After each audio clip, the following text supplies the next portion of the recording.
نے مثنوی مولا روم کو اس کا آغاز کرنا ہے۔ کل آپ کے سامنے مثنوی مولا روم کا تعارف آپ کو میں نے کروا دیا تھا۔ آج میں چاہ رہا ہوں مثنوی کا آغاز کرنے سے پہلے ہم مولا روم کے حوالہ سے بھی آپ کا بھی تعارف جو ہے وہ ہمارے ذہنوں میں ہونا چاہیے کہ ہم نے جس مثنوی کو پڑھنا ہے اس مولا روم کا تعارف کیا ہے۔ مولانا جلال الدین رومی، آپ کا اصل نام ہے محمد، سبحان اللہ، محمد، اور جلال الدین آپ کا لقب ہے۔ آپ کے جو والد ہیں مولانا جلال الدین رومی رحمت اللہ کے والد، ان کا نام بھی محمد ہے اور لقب ان کا بہاؤ الدین بلخی رحمت اللہ ہے۔ حضرت جلال الدین رومی کے جو والد تھے بہاؤ الدین بلخی، آپ اپنے زمانے کے بہت بڑے عالم اور بہت بڑے عارف تھے، اللہ والے تھے، اور اس زمانے کے لوگوں کو جتنے بھی فتاوی جات کی ضرورت پڑتی تو وہ لوگ بہاؤ الدین بلخی آپ کے پاس آتے اور آ کر فتاوی جات لکھواتے اور فتوے لے کر جاتے۔ اس پائے کے عالم دین تھے بہاؤ الدین بلخی رحمت اللہ علیہ۔ حضرت بہاؤ الدین بلخی جلال الدین رومی کے والد، آپ بلخ کے اندر تھے اور اس وقت زمانہ تھا بادشاہت کا۔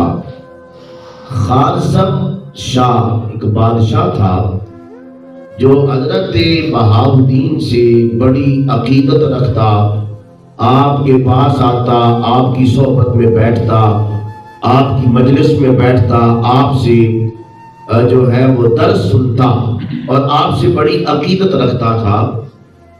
ایک وقت آیا کہ خوارزم شاہ، جب یہ بادشاہ بہاؤ الدین بلخی کے پاس آیا، اور اس وقت امام فخر الدین رازی جو قرآن کی تفسیر کبیر کے مفسر ہیں، امام فخر الدین رازی، آپ بھی خوارزم شاہ کے ساتھ حضرت بہاؤ الدین بلخی کی بارگاہ میں آتے۔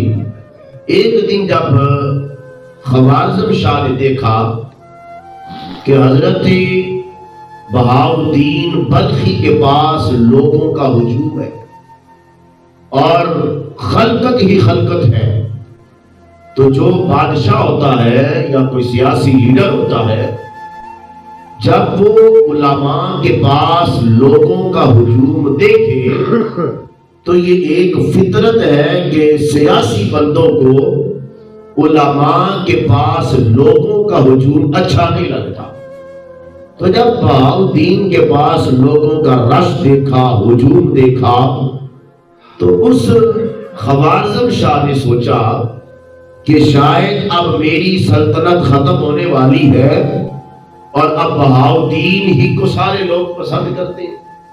اس نے کیا کیا، اپنے خزانے کی چابیاں کسی بندے کے ہاتھ میں بھیج دی اور کہا بہاؤ الدین سے کہو میرے پاس اور کیا رہ گیا ہے، سارے لوگ تو آپ سے محبت کرتے ہیں اور لوگوں کا رش تو آپ کے پاس رہتا ہے، تو یہ خزانے کی چابیاں ہیں سلطنت کی، یہ بھی آپ رکھ لیں۔ جب حضرت بہاؤ الدین نے یہ بات دیکھی، اشارہ سمجھ گئے، فرمایا خوارزم شاہ سے کہہ دو پریشان نہ ہو، ہم یہ جمعہ پڑھا کے بلخ چھوڑ دیں گے۔ اور بہاؤ الدین بلخی علیہ الرحمہ نے جمعہ پڑھایا، واعظ و نصیحت کی اور آپ نے بلخ کو چھوڑ دیا۔ اور جب چھوڑا تو 300 اولیاء 300 مشائخ، 300 صوفیہ آپ کے ساتھ وفد بن کے چل پڑا، اور ان کے علاوہ باقی آپ کے مریدین، معتقدین، طلباء سارے آپ کے ساتھ چل پڑے۔ اور اس منظر کو دیکھ کر خوارزم شاہ بڑا پریشان ہوا، لیکن کیا کرتا؟ حضرت بہاؤالدین بلخی علیہ رحمہ آپ بلخ سے چلے، پھر آپ چلتے چلتے آپ 610 ہجری کے اندر، 604 ہجری کے اندر حضرت مولانا روم جلال الدین رومی رحمہ کی ولادت ہے۔ 610 ہجری کے اندر جب آپ حضرت بہاؤالدین بلخی آپ چلتے چلتے ملاقات ہو گئی فرید الدین عطار رحمت اللہ، یہ ایک بہت بڑے اللہ کے ولی گزرے ہیں، فرید الدین عطار، آپ سے ملاقات ہوئی۔ جب آپ نے دیکھا بہاؤالدین کے ساتھ 4 سال، بعد روایات ہے کہ 5 سے 6 سال عمر تھی مولا روم جلال الدین رومی کی۔ فرید الدین عطار نے جب دیکھا آپ کے ماتھے پر روحانیت کا ستارہ چمک رہا تھا، تو اس وقت دیکھ کر فرید الدین عطار نے کہا بہاؤالدین اس بچے کی پرورش میں غفلت نہ کرنا، اس کے ماتھے پہ جو روحانیت کا چمکتا ہوا ستارہ میں نے دیکھا ہے، یہ بہت بڑا قابل جوہر ستارہ ہے، اس کی پرورش اچھی کرنا۔ اب چلتے چلتے دمشق پہنچ گئے۔ مولانا روم کے والد بہاؤالدین بلخی جب آپ دمشق پہنچے، وہاں پہ کیا دیکھا؟ شیخ اکبر ماہی الدین ابن عربی رحمت اللہ علیہ، آپ سے ملاقات ہوئی۔ اس وقت حضرت جلال الدین رومی کی عمر 11 سال تھی، 11 سال کی عمر ہے۔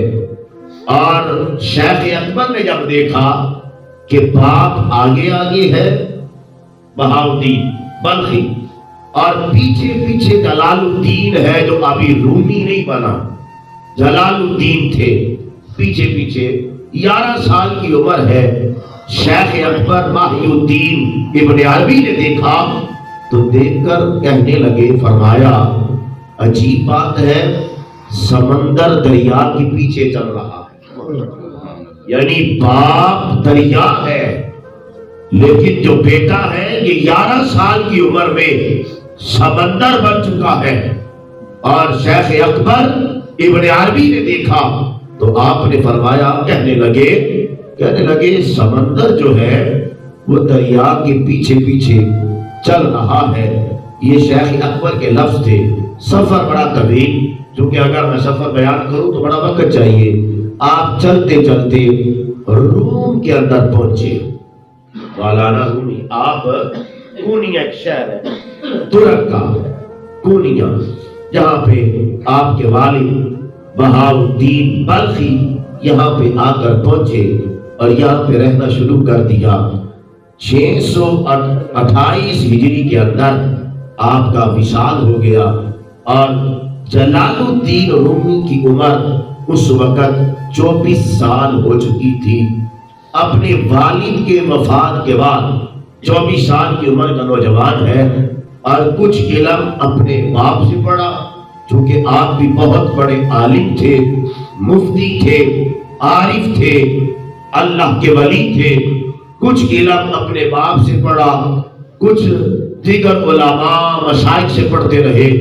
جب 24 سال کی عمر میں آپ کے والد کا وصال ہوا تو آپ پھر ترک کے شہر کونیا کو چھوڑا، دمشق واپس چلے گئے۔ وہاں جا کر پھر مولانا روم نے پڑھا۔ مزید پڑھنے کے بعد مدارس دینیہ، علوم درسیہ، یہ سارے علوم پڑھے، اور علوم پڑھنے کے بعد پھر واپس کونیا واپس آ گئے۔ یہاں آ کر آپ نے علم پڑھانا شروع کر دیا، اور فقہ کے بہت بڑے ماہر تھے، فقہ کے مسائل کے ماہر، علم الاختلاف کے ماہر، مناظرے کے ماہر، بہت سی علوم ظاہریہ اور علوم دینیہ کے ماہر تھے. آپ کا شہرہ ہوا، چرچا ہوا. آپ کے علم کا اس وقت پائے کا عالم پورے کہیں بھی وقت کے زمانے کے اندر کوئی عالم نہ تھا. اور ادھر تبریز کے اندر سلطان العاشقین، سلطان العارفین شاہ شمس تبریز رحمت اللہ علیہ آپ چل پڑے. اور آپ کے شیخ نے جب شاہ شمس تبریز کو سارے اسباب پڑھا دیے، روحانیت کے ساری منازل طے کروا دی، تو اب شاہ شمس تبریز نے اپنے شیخ سے کہا. اب روایات دو ہے. ایک روایت یہ ہے کہ شاہ شمس تبریز رحمت اللہ علیہ آپ کے شیخ نے کہا اے شاہ شمس روم چلا جا، وہاں پہ ایک دل سوختہ ہے. وہاں پہ ایک دل سوختہ. کیا مطلب؟ فرمایا روم کے اندر ایک ایسا عالم ہے جو ظاہری علم تو رکھتا ہے، اس کا دل ہر وقت رب کے عشق کے لیے تڑپ رہا ہے، پر اسے وہ تڑپ کی آگ، اس کی چنگاری کے لیے کوئی بندہ نہیں مل رہا. شاہ شمس تبریز کے شیخ نے کہا آپ یوں کریں، روم چلے جائیں کونیا، اور وہاں پہ جا کر تلاش کریں ایک بندہ ہے جو دل سوختہ ہے، جس کے دل اللہ کی معرفت، اللہ کی توحید کی حقیقت اور اس رب کے عشق کے لیے تڑپ رہا ہے. اور دوسری روایت یہ ہے شاہ شمس تبریز آپ نے ایک رات اللہ سے دعا مانگی.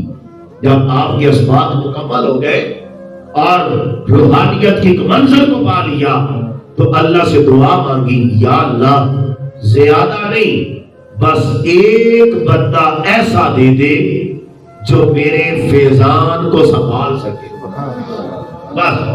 اور شاہ شمس تبریز نے ساری زندگی آپ نے پیری مریدی نہیں کی، آپ تجارت کرتے رہے اور جہاں بھی جاتے بس یہی تلاش کرتے وہ بندہ مل جائے جو میری صحبت کا اثر برداشت کر لے اور جو میرے فیض کا متحمل ہو جائے، جو میرے فیض کو سنبھال سکے، برداشت کر سکے. اور اشارہ ہوا جب آپ نے دعا کی شاہ شمس تبریز کو، آپ چلتے چلتے کونیا میں پہنچے اور تلاش کرتے کرتے جب مولا روم جلال الدین رومی کے پاس پہنچے آپ اسباب پڑھا رہے تھے. اب یہاں پہ بھی دو روایتیں.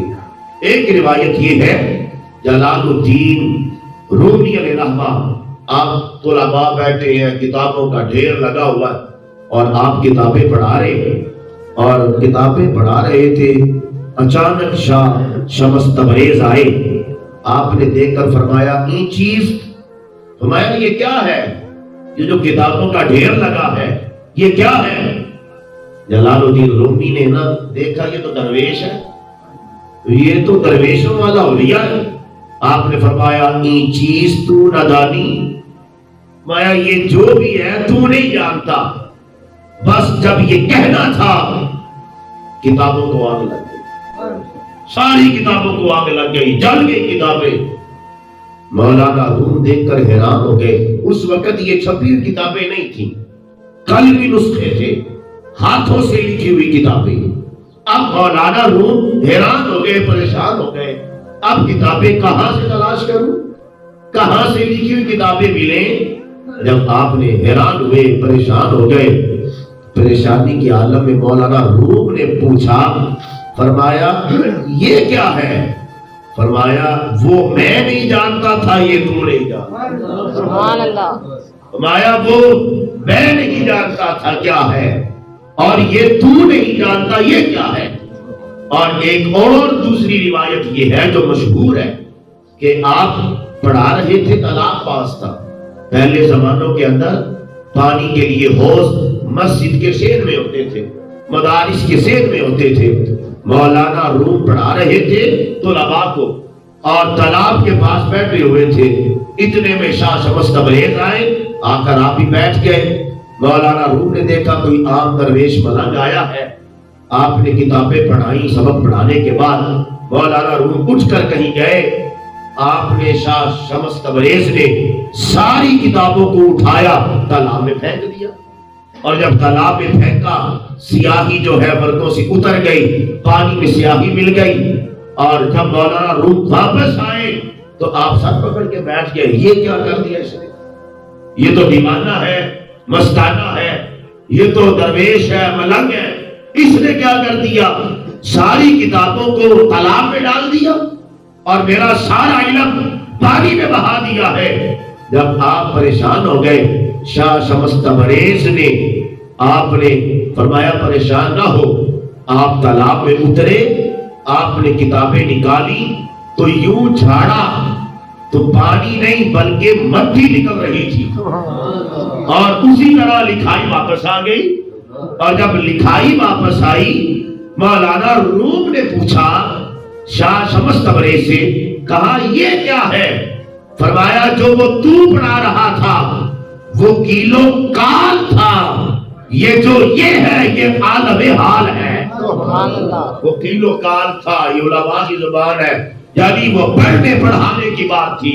وہ ظاہر کا علم تھا. اور جو تالاب سے میں نے پانی سے کتابوں کو نکالا تو پانی کی بجائے مٹی نکل رہی ہے. فرمایا یہ تو اندر کا حال ہے. اور جب یہ بات کی نا, یہ عالم حال ہے, اب مولانا روم کو پہلی عشق کی چنگاڑی لگ گئی. اب وہ جو عشق اندر تھا وہ بھڑک اٹھا. اور اس پر پھر مولانا روم نے آپ نے فرمایا اب ہمیں بھی اس عالم حال میں داخل کر دو.